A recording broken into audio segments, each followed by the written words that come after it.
Coming up now on 8:40 in the morning. Well, you hear her voice quite often on this radio station. She's with Fox News. Tanya J. Powers joining us. Good morning. How are you? Good morning. Well, thanks so much for joining us. I saw this topic and I thought, I really want to ask Tanya more about this.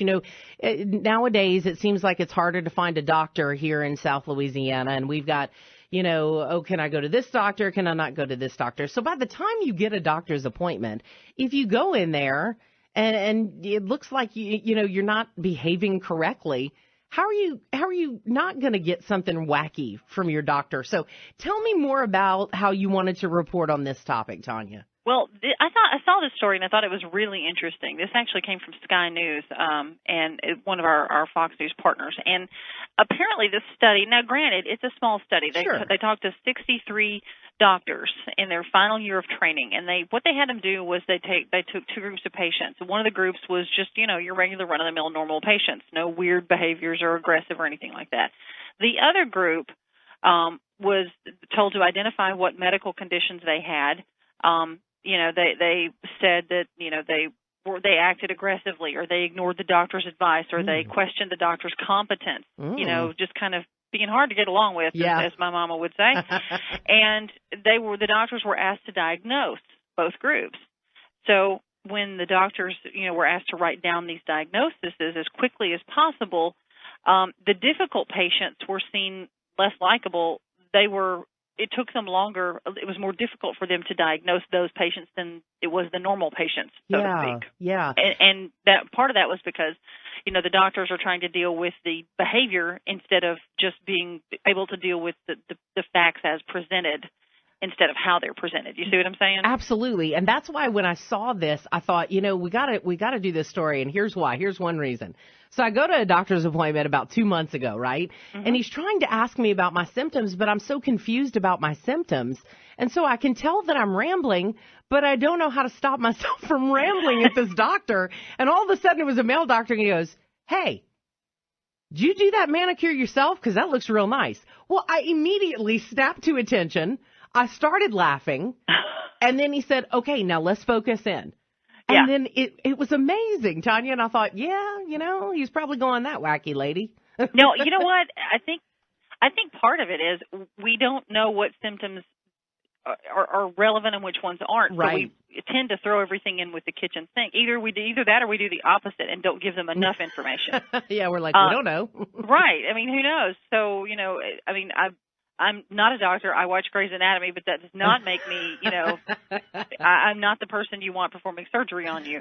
So, it sort of varies between how much information do we need to give them and how much, is just wasting time. We don't know. The other thing I think is interesting in this is, and it's actually another affiliate, when I did a two-way with another affiliate earlier, they brought this up and they said, once you've been waiting, though, for 2 or 3 hours to see a doctor, you're liable to be more aggressive and harder to get along with. I totally agree with that. Yeah. You're in there and you're thinking to yourself, I could have, improved the world in the last 2 hours. And, right. This guy's not going to pay me for my time. And I get where you're coming from. You're going to be definitely aggressive, and God help you if you're in pain. Well, yeah, exactly, because you've just not lived until you've spent 4 hours sitting on a little metal table with, half of a paper robe tied around you. I mean, woo, that's a big time. Oh, my goodness, that's funny. It's so true, though, But we can all identify with that, because how many of us have been left there? Oh, the doctor will be right in. And guys, I think you have it a little easier in some cases, because at least your doctor is not going to, probably run off to deliver a baby. Right, exactly. And leave you there. As you're sitting there reading your copy of Moby Dick, Yeah, exactly. Or the red book that's in there from 1987 that you've read 14 times by now. So hey, at least you love the hair from the 80s, right? That's true. Yeah. I can still get the Aquanet going with the best of them. So. Any other ramifications from this study that you think you'd like to point out to us? Well, they told the doctors that, the best way to do this is to slow down, take a minute after you deal with a patient like this, and just kind of gather your thoughts about, okay, it's their turn to focus in, at that point on what was the person trying to tell me instead of how it was presented.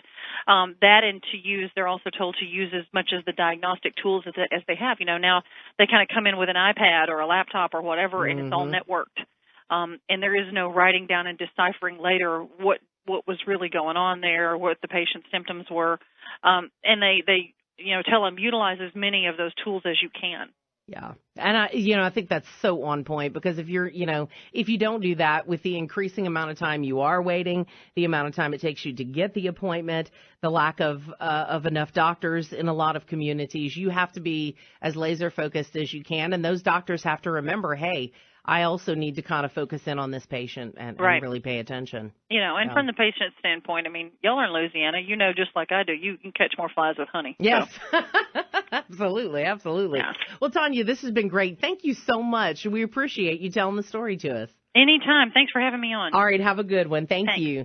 That's Tanya J. Powers with Fox News. And I thought that was really just a really neat story. I'll tell you, I'm the number one guy. I go to the doctor. Yeah. And they want to check my blood pressure, and my blood pressure goes through the roof because I'm so worried my blood pressure is going to be high. So you get the white coat syndrome, right? It's, and I don't know why it is. My mom has worked in healthcare forever. My wife's a nurse. I shouldn't be afraid of it. Yeah, no kidding. And I preach to my wife all the time, just go get something checked out, take care of it.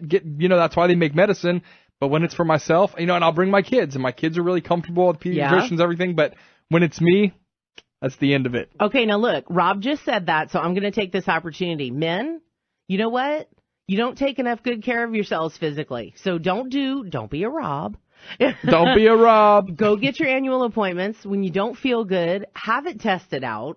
And for God's sake, I know this is not comfortable, get yourself a prostate exam. When you get to that age, it's important. Absolutely. Yeah. Absolutely.